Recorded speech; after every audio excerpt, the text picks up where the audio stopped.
شروع اللہ کے نام سے جو بڑا مہربان نہایت رحم والا ہے۔ السلام علیکم ناظرین، زمشا وائز میں خوش آمدید۔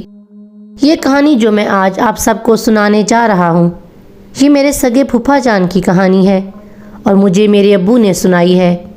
آنکھوں دیکھا حال میرے ابو کی زبانی سنیے۔ یہ اب سے تقریباً 40 سال پرانی بات ہے۔ میری اور چھوٹی بہن کی ایک ساتھ شادی ہوئی تھی۔ سب بہت خوش تھے، لیکن شادی کے تھوڑے ہی عرصے بعد میرا بہنوئی بیمار رہنے لگا۔ بہت جگہ دکھایا، مختلف ٹیسٹ بھی کروائے، جھاڑ پھونک بھی کروائی، لیکن اس کا مرض تھا ختم ہونے کی بجائے بڑھتا جا رہا تھا۔ نہ جانے کون سا مرض تھا کہ ڈاکٹروں کی سمجھ میں بھی نہیں آ رہا تھا۔ بہنوئی ٹھیک ہونے کی بجائے دن بدن سوکھتا جا رہا تھا، جو ہم سب کے لیے تکلیف کا باعث تھا۔ میری بہن جو ابھی نئی نئی دلہن تھی، وہ الگ فکر میں گھل رہی تھی۔ اس کی آنکھوں میں ہر وقت نمی چھائی رہتی۔ وہ ہنسنا بھول گئی تھی۔ اس کے چہرے پر اداسی ویرانی سی چھا کر رہ گئی تھی۔ ہم سب اس کو سمجھاتے، تسلی دیتے، لیکن وہ رو دیتی تھی، جس سے ہم سب اذیت میں مبتلا تھے۔ میرا بہنوئی اکلوتا تھا، ماں باپ نہیں تھے۔ ایک صرف شادی شدہ بہن تھی اور ایک چچا تھے جو اس کے گھر کے برابر میں رہتے تھے۔ اب بہنوئی کی بیماری کی وجہ سے اس کا کاروبار وہی دیکھ رہے تھے، کیونکہ بہنوئی شدید بیمار تھا۔ پھر ایک دن مجھ سے میری بہن کی پریشانی دیکھی نہیں گئی، تو میں بہن اور بہنوئی کو اپنے گھر لے آیا کہ جب تک بہنوئی ٹھیک نہیں ہو جاتے تو یہ میرے ساتھ رہیں۔ میں نے اچھے سے اچھے ڈاکٹر کو دکھایا، لیکن سب مایوس ہو گئے۔ بہن کو میرے گھر آئے 2 ہفتے سے زیادہ ہو گئے تھے، لیکن ہمیں کہیں کامیابی نہیں ملی تھی۔ میں کتنے عملوں کو بھی دکھا چکا تھا، لیکن سب کا یہی کہنا تھا کہ اب ان میں کچھ نہیں بچا، بہت سخت عمل ہے، ہمارے بس کی بات نہیں۔ میں نے یہ بات اپنی بہن سے چھپائی تھی، کیونکہ وہ اور پریشان ہوتی۔ میں اندر ہی اندر فکر میں گھل رہا تھا۔ میرا بہنوئی مر رہا تھا اور میں چاہ کر بھی کچھ نہیں کر پا رہا تھا۔ میرے دن رات انگاروں پر گزر رہے تھے۔ میں ساری رات جاگ کر ٹہلتا رہتا تھا اور دیمک کی طرح اندر ہی اندر میں کھوکھلا ہو رہا تھا۔ ایک روز میں چائے کی ہوٹل پر بیٹھا ہوا سوچوں میں ڈوبا ہوا تھا کہ ساتھ والی کرسی پر کوئی آ کر بیٹھا اور اس نے پانی کا جگ اور گلاس منگوایا۔ ویٹر اس کو پانی کا جگ اور گلاس دے کر چلا گیا۔ آدمی نے دوبارہ آواز دی اور کہا کہ میں نے تم سے پانی کا جگ منگوایا تھا، تم دودھ کیوں لے آئے؟ بیرے نے بڑی حیرت سے دیکھا اور جگ میں دیکھا تو اس میں واقعی دودھ تھا۔ بیرے نے کہا کہ پتہ نہیں صاحب، میں تو پانی ہی لے کر آیا تھا، چلے میں دوبارہ لے آتا ہوں پانی۔ جیسے اس نے جگ اٹھایا تو اس میں پانی تھا۔ اس نے کہا کہ صاحب آپ تو تنگ کر رہے ہو، اس میں پانی ہی تو ہے۔ تو اس نے جگ واپس ٹیبل پر رکھا۔ میری توجہ ان کی طرف ہو گئی۔ ایک عجیب بات یہ ہوئی کہ جگ بیرے کے ہاتھوں میں تھا تو اس میں پانی تھا، لیکن جیسے اس شخص نے اس جگ کو ہاتھ لگایا تو وہ دودھ میں تبدیل ہو گیا۔ یہ سب کچھ میری نظروں کے سامنے ہوا۔ میں نے یہ سب پہلی دفعہ دیکھا اور میری آنکھیں حیرت سے پھٹی کی پھٹی رہ گئیں۔ بیرا جا چکا تھا۔ میرے کانوں میں اس شخص کی آواز آئی کہ پریشان لگ رہے ہو، کیا بات ہے؟ میں نے اس کو دیکھا، وہ بہت مہذب اور خاندانی لگ رہا تھا، کوئی جادوگر یا جعلی عامل بھی نہیں لگ رہا تھا۔ داڑھی تھی، شلوار قمیض پہنے ہوئے تھا۔ میں چپ رہا تو مجھے بولا کہ تم مجھ پر بھروسہ کر سکتے ہو، اپنی پریشانی بتاؤ، ہو سکتا ہے میں کچھ کام آ سکوں۔ تو میں نے سوچا چلو ایک تجربہ اور صحیح، شاید یہ میرے کام آ سکے۔ میں نے اس کو اپنی ساری بات بتا دی۔ وہ بہت تحمل سے گردن جھکائے میری ساری بات سنتا رہا۔ جب میری بات ختم ہوئی تو اس نے کہا کہ کیا تم مجھے ابھی اپنے بہنوئی کو دکھا سکتے ہو؟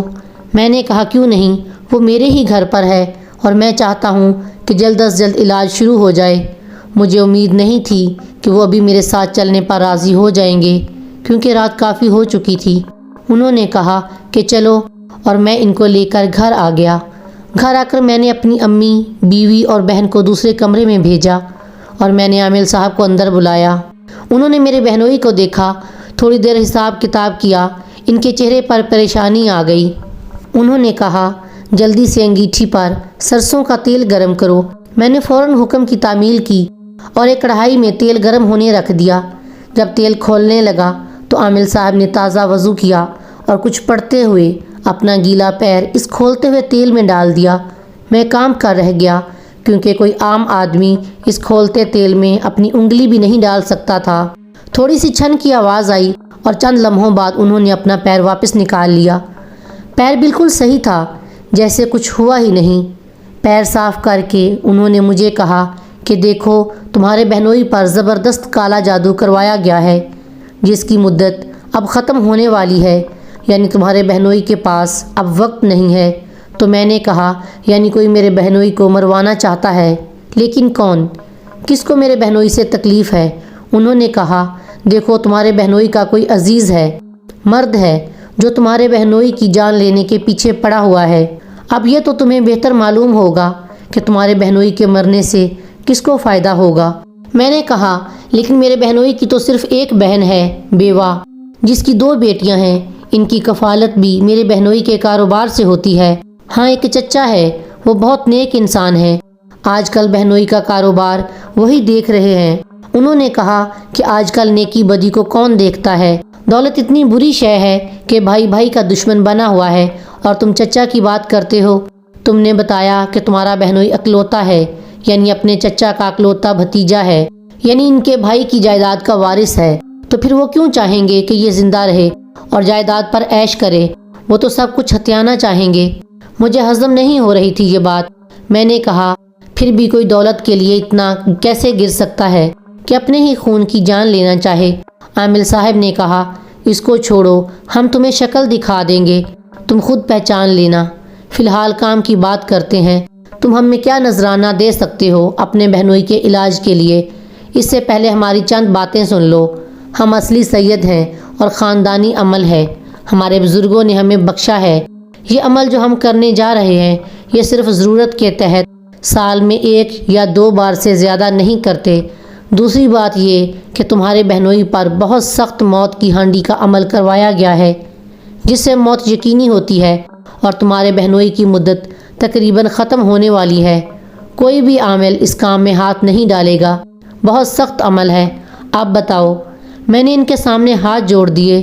میں نے کہا خدارا شاہ صاحب، اللہ کے بعد آپ کا سہارا ہے، میں آپ کی زندگی بھر غلامی کرنے کو تیار ہوں، بس میرے بہنوئی کو بچا لیجئے، میری بہن کا سہاگ اجڑنے سے بچا لیجئے۔ انہوں نے کہا ہم ضرور کریں گے علاج، بلکہ ہم آئے ہی اس لیے ہیں، لیکن کیا تم اس عمل کی کاٹ کا خرچہ برداشت کر سکتے ہو؟ میں نے کہا آپ بتائیے، میں کیسے بھی کر کے دوں گا۔ انہوں نے کہا ویسے تو اس کام کے 10,000 بنتے ہیں، لیکن تم 6,000 دے دینا، کہو منظور ہے۔ اس زمانے میں 6,000 بھی بہت بڑی رقم تھی، اور میں اپنے بہنوئی کے علاج پر بہت پیسہ برباد کر چکا تھا۔ میرا بھی اپنا کاروبار تھا اور میں ہر قیمت پر بہن کو اجڑنے سے بچانا چاہتا تھا۔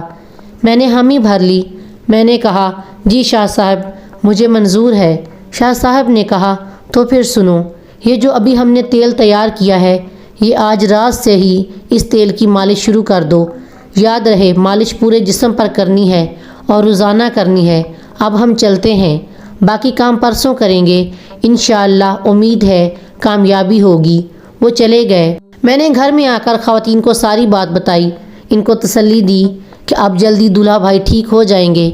میری بات سن کر میری بہن کے چہرے پر رونق آ گئی۔ بہرحال میں بہنوئی کے کمرے میں آیا، وہ بے سدھ پڑے ہوئے تھے۔ مجھے ان کی حالت دیکھ کر بہت افسوس ہوا، صرف چند مہینوں میں ہی ان کی کیا سے کیا حالت ہو گئی تھی۔ میں سوچ رہا تھا کہ امی کہا کرتی تھیں کہ خون سفید ہو گئے ہیں، لیکن میں کہتا ہوں خون سفید نہیں سیاہ ہو گئے ہیں۔ تب بھی محبت، مروت، احساس کا کوئی رنگ اثر انداز نہیں ہوتا، اور ہم اپنے ہاتھوں سے اپنی بے حسی کے ہاتھوں تاریکی میں دھکیل دیے جاتے ہیں۔ اور کالا جادو اتنا خطرناک اور گندا عمل ہے کہ کروانے والا اگر مسلمان ہو تو اسی وقت دائرہ اسلام سے خارج ہو جاتا ہے، اور افسوس ان لوگوں پر ہے کہ جو جانتے بوجھتے جہنم میں گرتے ہیں اور مسلمان ہو کر خوف خدا نہیں کرتے اور اتنا کبھی فعل سر انجام دیتے ہیں۔ میں نے دروازہ بند کر کے دولہا بھائی کی مالش کی اور 3 دن کرتا رہا۔ تیسرے روز وعدے کے مطابق شاہ صاحب خود آ گئے۔ دوپہر کا وقت تھا۔ میں ان کو لے کر دولہا بھائی کے کمرے کی طرف چلا گیا۔ انہوں نے مجھے کہا کہ آج ہمیں بڑا عمل کرنا ہے، اجازت ہے؟ میں نے کہا جی شاہ صاحب، جیسے مرضی ہو۔ انہوں نے کہا کہ کوئی بچہ تو نہیں ہے گھر میں؟ میں نے کہا جی نہیں، صرف خواتین ہیں۔ انہوں نے کہا ایسا کرو، ان سب کو ایک کمرے میں رہنے کی ہدایت کر دو اور تاکید کر دو کہ کمرے سے باہر نہ نکلیں، عمل بہت سخت ہے۔ دراصل آج ہم ہانڈی یہاں بلوائیں گے۔ میں اندر گھر کی طرف چلا گیا اور سب خواتین کو کمرے کے اندر رہنے کی تاکید کرتا ہوا شاہ صاحب کے پاس آ گیا۔ میں جب کمرے میں آیا تو دولہا بھائی کمرے میں کھڑے تھے اور شاہ صاحب کچھ پڑھتے ہوئے ان کا حصار کر رہے تھے۔ دولہا بھائی میں نہ جانے کیسے کھڑا ہونے کی طاقت آ گئی تھی۔ شاید یہ اس تیل کا کمال تھا جو مالش کرنے کے لیے دیا گیا تھا، اور میں نے بلا ناغہ 3 دن تک اس تیل کی مالش کی تھی۔ اس لیے دولہا بھائی بڑی ہمت سے دیوار سے لگے کھڑے تھے۔ شاہ صاحب نے دولہا بھائی کو کہا، بیٹا تمہیں کسی بھی صورت میں اس حصار سے باہر نہیں نکلنا ہے، ورنہ سارا عمل الٹا پڑ جائے گا۔ یہیں کھڑے رہو عمل ختم ہونے تک۔ تو انہوں نے جی کہہ کر سر جھکا دیا۔ اس کے بعد شاہ صاحب نے میرا بھی حصار کیا اور پھر دائرہ بنا کر حصار کر کے خود بھی بیٹھ گئے، عمل شروع کر دیا۔ تھوڑی ہی دیر گزری تھی کہ کمرے میں موجود روشن دان میں زبردست گڑگڑاہٹ ہونے لگی۔ میں نے چونک کر روشن دان کی طرف دیکھا تو وہاں ہانڈی پھنسی ہوئی تھی۔ ہانڈی کو آتا دیکھ کر شاہ صاحب کے عمل میں تیزی آ گئی اور وہ بلند آواز میں کچھ پڑھنے لگے۔ جیسے جیسے شاہ صاحب کی آواز بلند ہو رہی تھی، ہانڈی کی گڑگڑاہٹ بڑھتی جا رہی تھی، لیکن وہ نیچے نہیں آ رہی تھی۔ پھر شاہ صاحب نے اس کو قسم دی، تجھے حضرت سلیمان کی قسم ہے، نیچے آ۔ جیسے ہی یہ الفاظ دہرائے، ہانڈی زوردار گڑگڑاہٹ کے ساتھ کمرے میں اتری۔ تھوڑی سی چکرانے کے بعد زوردار دھماکے سے زمین پر گر کر پھٹ گئی۔ اس کے گرنے کی آواز اتنی شدید تھی کہ جیسے بم پھٹا ہو۔ ہم نے اپنے کان بند کر لیے۔ دوسرے کمرے میں موجود خواتین کے دل بھی دہل گئے ہوں گے۔ ہانڈی پھٹی تو اس کے اندر موجود سارا سامان بکھر گیا۔ نہ جانے کیا کیا چیزیں تھیں۔ قابل ذکر چیز ایک پتلا تھا جس پر دولہا بھائی کا نام لکھا ہوا تھا۔ میں حیران نگاہوں سے اس پتلے اور سامان کو دیکھ رہا تھا کہ شاہ صاحب نے مجھے کہا، جلدی سے ایک بالٹی میں پانی لے کر آؤ۔ میں دوڑ کر پانی سے بھری بالٹی اٹھا لایا۔ شاہ صاحب نے بیلچے کی مدد سے وہ سارا سامان اس بالٹی میں ڈال دیا۔ اس سامان سے بری طرح دھوئیں اٹھ رہے تھے اور اس طرح کھول رہا تھا جیسے چونا ابل رہا ہو۔ تھوڑی ہی دیر میں سب کچھ نارمل ہو گیا۔ میں نے شاہ صاحب کی ہدایت پر سب سے پہلے دولہا بھائی کو ان کے بستر تک پہنچا کر لٹا دیا، کیونکہ وہ بری طرح چکرا رہے تھے اور اتنی بری طرح ہانپ رہے تھے جیسے میلوں بھاگ کر آئے ہیں۔ میں نے انہیں پانی پلایا۔ شاہ صاحب نے دولہا بھائی کو کہا، بے فکر ہو کر آرام کرو بیٹا، آپ کوئی خطرہ نہیں، تم بالکل محفوظ ہو۔ اللہ کے فضل و کرم سے تمہارے دشمنوں کے ارادے مٹی میں مل گئے ہیں۔ اب انشاءاللہ تم بہت جلد صحت یاب ہو جاؤ گے۔ میں نے کہا، شاہ صاحب آپ نے میری بہن کا سہاگ اجڑنے سے بچا کر مجھ پر جو احسان کیا ہے، میں اس کے لیے کس منہ سے آپ کا شکریہ ادا کروں؟ وہ بولے، نہیں بیٹا، میں تو وسیلہ ہوں اللہ تعالیٰ کی رحمت کا، اس نے ہمیں کامیابی دی، ساری تعریفیں اسی کے لیے ہیں۔ انہوں نے کہا، اب یہ ہانڈی کا جو سامان ہے یہ رات کی تاریکی میں جا کر قبرستان میں دفنا دینا اور بس ہمیں دعاؤں میں یاد رکھنا۔ شاہ صاحب کو میں نے ہدیہ نذرانہ دے کر رخصت کیا اور وہ پوٹلی جو شاہ صاحب نے باندھی تھی میں نے احتیاط سے رکھ لی۔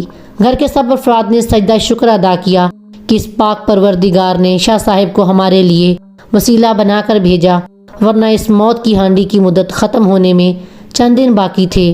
رات میں قبرستان جا کر میں نے وہ پوٹلی بڑی احتیاط سے گڑھا کھود کر دفنا دی۔ اتنے سال گزرنے کے بعد بھی جب یہ واقعہ یاد آتا ہے تو میرے رونگٹے کھڑے ہو جاتے ہیں۔ یہاں یہ بات قابل ذکر ہے کہ میرے بہنوئی کی طبیعت اس عمل کے فوراً بعد سے ہی سنبھلنا شروع ہو گئی تھی اور اب وہ ماشاءاللہ مکمل طور پر صحت مند ہے۔ یہ الگ داستان ہے کہ انہوں نے اپنے چچا سے کس طرح جان چھڑوائی۔ سٹوری اچھی لگی ہو تو لائک شیئر سبسکرائب۔